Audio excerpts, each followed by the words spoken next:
hostage by implementing unlawful criminal war tactics on the people by starving them out because they're now coming up with a digital dollar, right, for next year, right? So everything is going in synchronicity as what was planned out, okay, right? I want you guys to listen to this clip right here, and you tell me if this isn't deja vu or something, all right? Germany to locate and identify mainly the 600,000 German Jews. German officials stated, "In this way it is hoped to find new solutions about the appearance of certain signs of degeneration, especially distribution of hereditary pathological attributes." The project was funded by the Rockefeller Foundation. By 1933, IBM had adapted the technology used in the Xamayka study for general use by Hitler's Reich, and in 1934 IBM opened a $1 million factory in Berlin.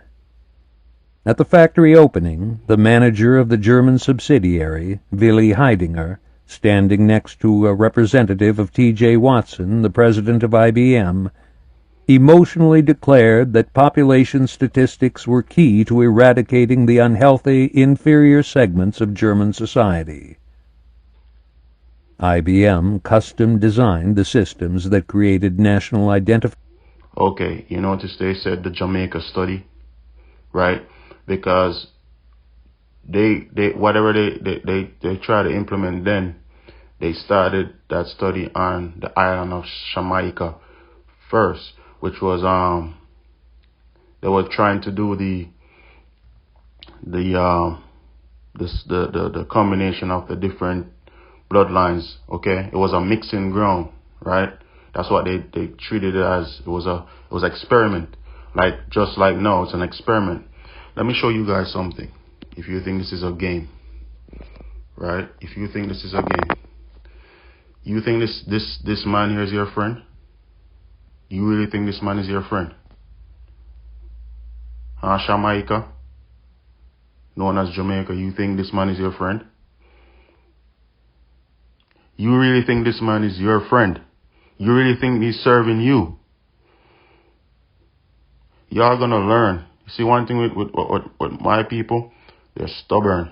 They don't want to listen. They think they know it all, right? People speaking up, they call them crazy. You're gonna learn. You're gonna find out. A lot of you gonna die. Just watch. If you think this man is your friend, a lot of you is gonna die. Okay? Alright, so I'm gonna go on Instagram for a little bit, okay? Despite protests from Jamaicans at home and in the diaspora for several years, the Jamaican government is still moving ahead with plans to mine bauxite in the cockpit country, Jamaica's largest natural rainforest. The pushback is also coming from Jamaica's Maroon community, whose new leader, Richard Curry, has declared the cockpit country as an independent state, challenging Prime Minister Andrew Holness on his plans for mining in the area. Jasmine Faye. So this is just more evidence that the Jamaica Corporation have no jurisdiction over the land. Okay, only the people who gave it up through voting for these criminals, okay, to invade our land, okay, like they do all over the world, okay. Just listen. So the new chief has just declared the entire cockpit country as an independent nation by itself, unto itself, okay. You think this is a game?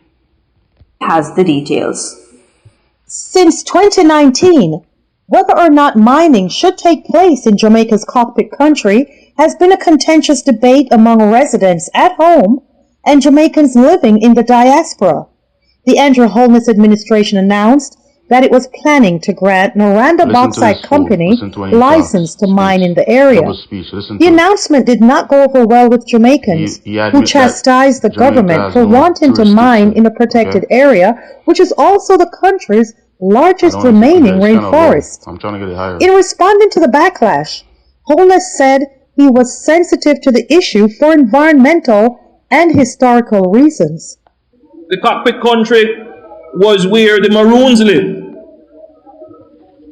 And it is where the British.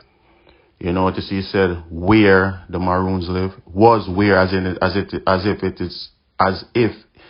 is past tense. We still live there, man. What you talking about, brother? What you talking about? With your double speech. You gotta watch these people, man. This is how they get you. But listen, he admits that the corporation have no jurisdiction over the land, right? It's only presumptions, okay? British could not go.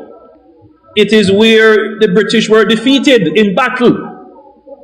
So the sensitivities around the cockpit country are not just... Key word, British, not Jamaica. The British was defeated, not the Jamaican government. The Jamaican government doesn't have a treaty with the people. They never existed, okay? So pay attention to the key word, British, not Jamaica. Environmental, they are also historical and cultural. We hear the cries of the people about the preservation of those areas. And that is why we have said that before there can be any contemplation of anything such as mining or any environmentally damaging practices, those things must be thoroughly studied. And there is now a process which I gather has now been completed of the conduct of an environmental impact assessment. But despite this, the government gave the green light for mining in November 2020. The development has pushed the new leader of the Maroons to declare Cockpit Country as an independent state. Chief Richard Curry was elected as the youngest leader of the Maroons in February. He says that the area belongs to the Maroon community and no mining shall take place. And remember, I told you before, Maroon just simply mean untamed, free people, right? Unincorporated, okay? That's what it really means, okay? It's a people who's free, a group of people who said, okay, we are not going with this corporation, okay?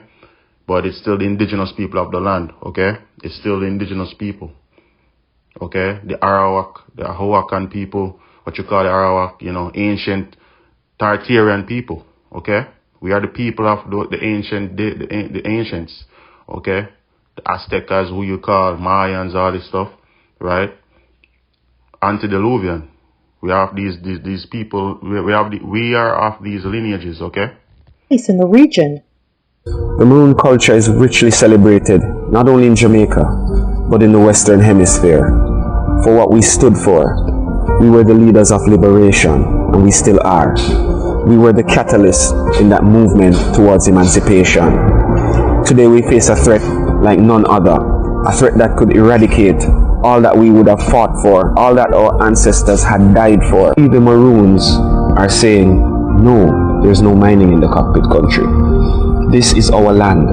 This is what we fought for. This is what we got as victors of that war. Jamaica's government says they have established the community already declared independence, alright people? They are independent, okay?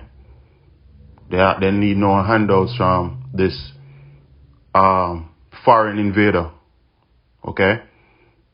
They all conspire against the people, and now they have total lockdown on the island, forcing the people to take the poison.